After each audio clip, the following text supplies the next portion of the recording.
ఈ వారం మొదలైన నామినేషన్స్. సేఫ్ జోన్లో అయోష, భరణి ఎలిమినేషన్స్తో బాధని దిగమింగుకోలేక బరస్ట్ అయిన తనుజ, ఇంకా కన్నీరు మున్నీరవుతున్న దివ్య.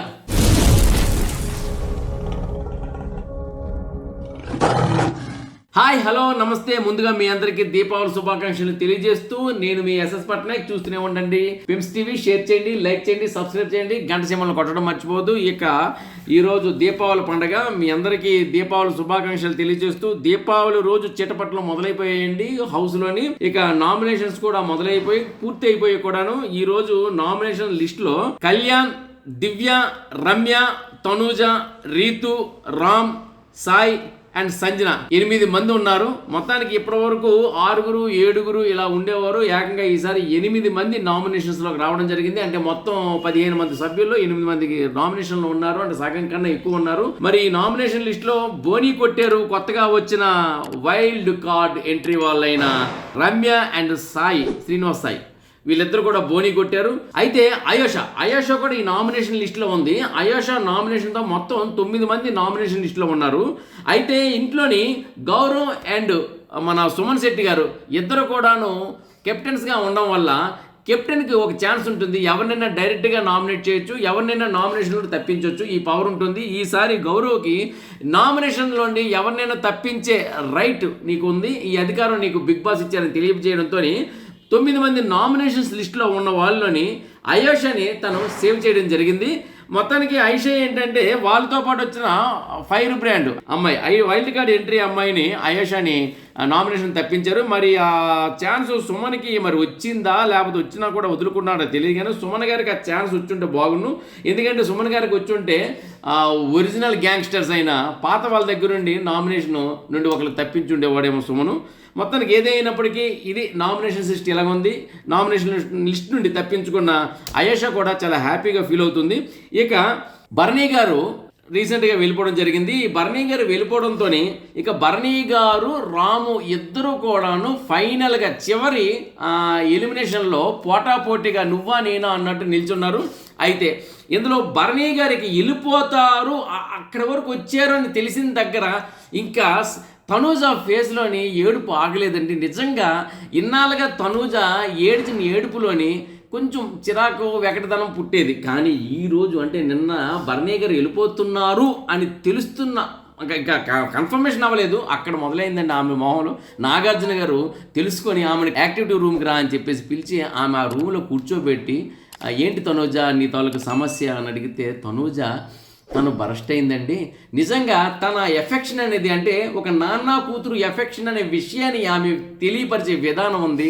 ఇంకోటి ఏంటంటే తను ఏర్పరచుకున్న బంధం అనేది తన ఇల్లుని మర్చిపోయాను నాన్న వల్ల అని నిజంగా ఆ ఎఫెక్షన్ అనేది వినే వాళ్ళకి చూసే వాళ్ళకి కంటి నుండి నీరాగదు. నిజంగా తనూజ నువ్వు అంత నిజంగా ప్రేమిస్తున్న నాన్నని నువ్వు ఎంతవరకు నీ యొక్క చిరాకుతనం కోపంతో ఆ విషయం పెద్దగా కనిపించలేదు. అది కూడా అందరికీ కాస్త వెగటగా అనిపించిందేమో. కానీ నిన్న నువ్వు మాట్లాడిన తర్వాత తనూజ హ్యాట్స్ ఆఫ్. నిజంగా తనూజని చూసిన తర్వాత అందరూ హృదయాలు కరిగిపోయాయి.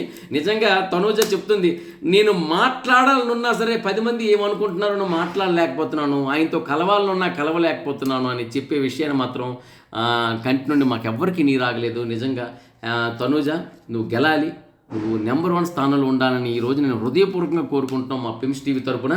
ఇక బాధని దిగమింగుకుంటే ఒక పక్క తనూజ కన్నీరు మున్నీరు అయిపోతుంది మన దివ్య. నిజానికి ఏంటంటే ఇక్కడ దివ్యతో ఒక కామెడీ కూడా చేసుకోవచ్చు. ఏంటంటే స్టార్టింగ్ ఇంట్లోకి వచ్చిందాక అంటే కామెడీ కాదు కానీ ఒక సటైర్ వేయచ్చు అన్నట్టు. సటైర్ కూడా అనకూడదు.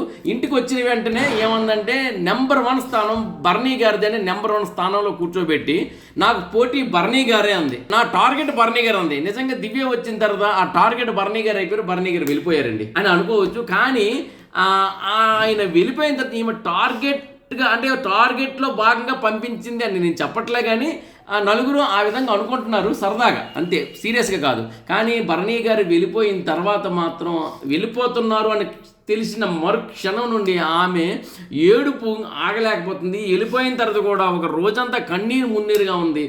ఏం చేయాలో పాల్పడట్లేదు, తోచట్లేదు.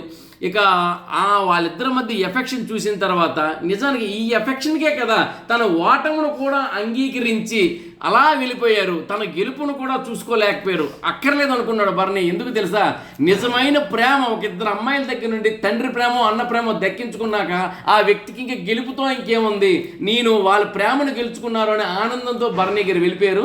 నిజంగా బర్నీ గారు మీరు వెళ్ళిపోవడంలోనే అర్థం ఉంది. కాకపోతే మీరు గెలవాలని మాకు కోరిక ఉంది, కానీ మీరు అమ్మాయిల హృదయాలను గెలిచారండి. నిజంగా హ్యాట్స్ ఆఫ్ టు బర్నీ గారు.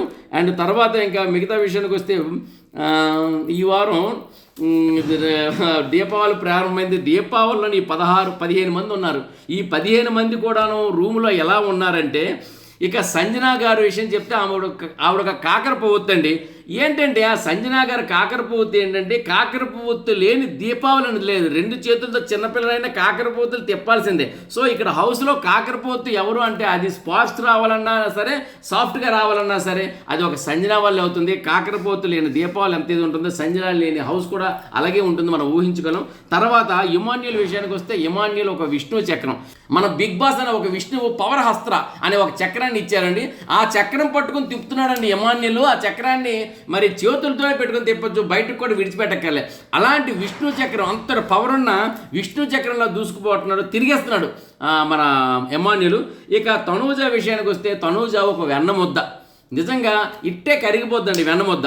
ఆ వెన్నముద్దకి ఇలా వేడి అందిస్తే చాలు. దీపావళి వెన్నముద్ద అయినా సరే సర్రని ఒక అద్భుతమైన లైటింగ్తో కలర్ఫుల్గా కనిపిస్తుంది, వెంటనే కరిగిపోతుంది, సౌండ్ ఉండదు, నీట్గా ఒక క్యూట్గా వెన్నముద్ద లేని, అంటే సామాన్లను అన్ని సామాన్లు కొనుక్కొని వెన్నముద్ద కూడా ఇంట్లో కొనుక్కుంటారు, ఎందుకంటే ఒక రకమైన కాంతి వెదజల్లాలని. ఇక రీతు డిమాండ్ విషయానికి వస్తే, రీతు దీపావళి అగ్గిపెట్టి ఏ మంటతోనైనా ఏ వస్తువైనా వెలగలేదేమో కానీ దీపావళి అగ్గిపెట్టితో ఇట్టే వెలిగిస్తే చాలు, వెలిగిపోయి అసలు రంజింప చేస్తుంది. అలాంటి రంజింప చేసేది రీతు అయితే, ఆ అగ్గి పొలతోనే ఇంతే ఉంటుంది బిల్ల. ఆ అగ్గి ఇలా తగిలిస్తే చాలు, ఇంత ఎత్తుకి మెలికిలు తిరిగిన పాము బిల్ల మన డిమాండ్. ఎందుకంటే ఇంత బిల్లకి ఇంత అంటలు గీస్తే రకరకాల అంటే వంక టింకలుగా తిరిగి మెలికలు తిరిగి పైకి వచ్చి బొసు కొడుతుంది. చివరికి పొగైపోయి మసైపోద్దేమో భయం వేస్తుంది. కానీ మొత్తానికి ఏంటంటే పాము బిల్ల మన డిమాండ్. పవన్ కళ్యాణ్ విషయానికి వస్తే, అతను ఒక పిస్టల్ అండి, దీపావళి గన్ అంతే. ఎందుకంటే దీపావళి తుపాకీ, చిన్నపిల్లలు కానీ పెద్దలు కానీ దీపావళి తుపాకీలో రీల్ ఉండాలే కానీ ఇక ఆగదు. టప్ప పేల్చుకుంటూ వెళ్ళిపోవచ్చు, ఇరిటేషన్ కలగదు, ఆనందం ఉంటుంది, సౌండ్ కూడా ఎంజాయబుల్గా ఉంటుంది. ఇక రీల్ అయిపోతే రీల్ లోడ్ చేస్తే చాలండి. అలాగా ఆయనకి ఆట లోడ్ చేస్తే చాలు, గేమ్ లేకపోతేనే కామ్గా ఉంటాడు. తుపాకీలాగా గేమ్ ఉంటే అతను రీలోడ్ చేస్తే చాలండి. ఇక అట్టక పేల్చుకుంటూ పోతాడనమాట. అలాంటిది మన పడాల కళ్యాణం. ఇక దివ్య విషయానికి వస్తే ఒక లక్ష్మీ బాంబు చక్కగా కనిపిస్తుంది. అమ్మ చక్కగా లక్ష్మీదేవిలాగా ఉందనుకుంటాం, కానీ వెలుతురు ఎవరైనా మంట అంటిస్తే చాలు, ఇంత మంట అంటిస్తే అంత సౌండ్ వస్తుంది, టప్పని వెలిగిపోతుంది. ఇలాంటి లక్ష్మీ బాంబు మన దివ్య అయితే, ఇక వంకాయ బాంబు ఎవరంటే మాధురి గారు. ఇక దివ్య సౌండ్కి రీసౌండ్ కూడా తెప్పించగలడు. ఏ సౌండ్నైనా ఆపగలిగిన వంకాయ బాంబు ఎవరు అంటే, అదే మనం అగాది అని కూడా కొన్ని ప్రాంతాల్లో అంటారు, అది మాధురి గారు. ఆ సౌండ్కి వచ్చే రీసౌండ్ ఉంటుంది చూడసారు. దీపావళి పండుగ అయిపోయిన తర్వాత కూడా గీ అని మన చెవుల్లో ఉంటుంది. సౌండ్ వచ్చిందంటే చెవులు మూసుకోవలసిందే, అంత రీసౌండ్. అంటే ఏ లక్ష్మీ బాంబుకైనా సరే, ఇంకో బాంబుకైనా సరే, సేమ్ పటాస్కైనా సరే ఇక ఆ సౌండ్ని డామినేట్ చేయగలదు. ఇక సేమ్ పటాస్ అంటే గుర్తొచ్చింది. ఇక 1000 వాళ్ళ, 100 వాళ్ళ, 500 వాళ్ళ, 2000 వాళ్ళ ఇలా ఉంటాయి కదా, టప పేలుతూనే ఉంటుంది. ఆ పేలే బాంబు ఏంటి అంటే మన అయాషాకి మంట అంటనంత వరకే, మంట అంటిందా ఇక పేలుతూనే ఉంటుంది. టపటప ఎంతవరకు అంటే అది మ్యాటర్ ఎంతవరకు ఉంటే అంతవరకు. అందుకని అది 500 100 వాళ్ళ, 200 వాళ్ళ, 500 వాళ్ళ, 2000 వాళ్ళ, అది మ్యాటర్ ఎంత ఉంటే అంతవరకు పేలుతూనే ఉంటుంది. కొంచెం దీనిగా కూడా ఉంటుంది, ఇరిటేషన్ కూడా. ఇక రాము విషయానికి వస్తే భూచక్రం అండి. అది నేల మీద ఉంటుంది, ఎడు తిరుగుతూ టగడగడగడగడగడ ఇల్లంతా తిరిగేస్తాడు భూచక్రం. బిగ్ బాస్ హౌస్ నిండా తిరిగేస్తూనే ఉంటాడు. అతను కొత్త వాళ్ళని లేదు, పాత వాళ్ళని లేదు. ఎక్కడ ఎవరి దగ్గరికి వెళ్తాడో, ఏం మాట్లాడతాడో మొత్తానికి వాళ్ళతో ఎస్ యువర్ రైట్ అంటాడు. ఎక్కడికి వెళ్తే అక్కడే తిరిగేస్తుంటాడు, ఎక్కడికి వెళ్తే ఎక్కడ తిరిగి ఆగడం అనేది ఉండదు. నేల మీద వదిలితే చాలు, మంట అంటిస్తే చాలు. ఆ భూచక్రంలో ఆడితే రాము. ఇక సుమన్ విషయానికి వస్తే అన్న రాకెట్ కింద నుండి మీద వరకు దూసి వెళ్ళిపోయి అక్కడెక్కడో పేలుతాడు. సర్ర సర్రని కాముగా ఉంటాడు. ఇది పేలుతుందా అనిపిస్తుంది, మంట అంటిస్తే చాలు, ఇక్కడ కూడా సౌండ్ రాదు, అది ఎక్కడికి వెళ్ళి అక్కడ వస్తే సౌండ్, ఆ సౌండ్ ఇదే అనిపిస్తుంది అన్నమాట. అలాంటి రాకెట్లుగా ప్రభంజనం సృష్టిస్తున్నాడు మన సుమనన్న. ఇక శ్రీనివాస్ సాయి అంటే స్మోక్ బాంబ్ అండి. కొత్తగా వచ్చిన వైల్డ్ ఫైర్ అన్నారు కానీ అదొక స్మోక్ బాంబే. ఆ స్మోక్ బాంబ్ ఏంటంటే పొగ ఎక్కువ, సౌండ్ తక్కువ, కాముగా వెళ్తాడు. అక్కడ ఇది జరుగుతుంది, ఇక్కడ ఇది జరుగుతుంది, ఇక్కడ ఎందుకు ఇలా జరిగిందంటే, అక్కడ ఇలా జరిగిందంటే ఏజెంట్ సాయి శ్రీనివాస్ ఇతను, అంతే, ఏజెంట్ విక్రమ్ అలాగా.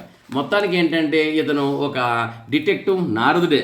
సో ఆ విధంగా తర్వాత ఇంకా రమ్య అయితే చిచ్చుబుడ్డి, మంచి అందమైన అమ్మాయి, కుర్రకారకి హృదయాలు దోచేస్తుంది.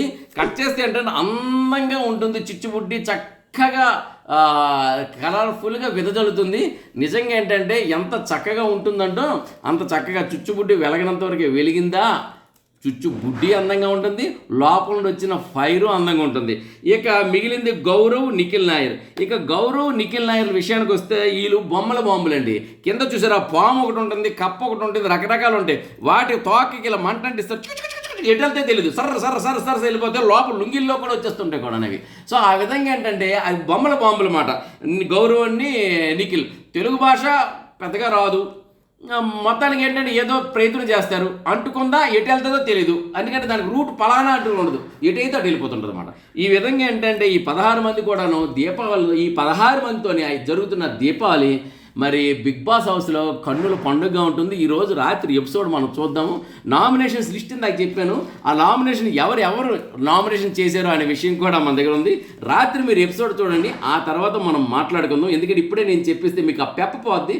దీపావళిలో కూడా మీకు కూడా ఆ పెప్ప ఉండాలి కదా, అందుకనే దీపావళి సౌండ్స్, టపాకాయలు, పటాకాయలతో, కాకరొత్తులతో, ఇంటిల్లి పాది పిల్ల పాపలతో, అమ్మా నాన్నలతో, అందరితో, భార్య బిడ్డలతో, అందరితో మీరు హ్యాపీగా దీపావళి పండుగ జరుపుకోవాలని పిమ్స్ టీవీ కోరుకుంటూ మరొకసారి దీపావళి శుభాకాంక్షలు అందజేస్తూ మీ అందరికీ నమస్కారం. నేను మీ ఎస్ఎస్ పట్నాయక్.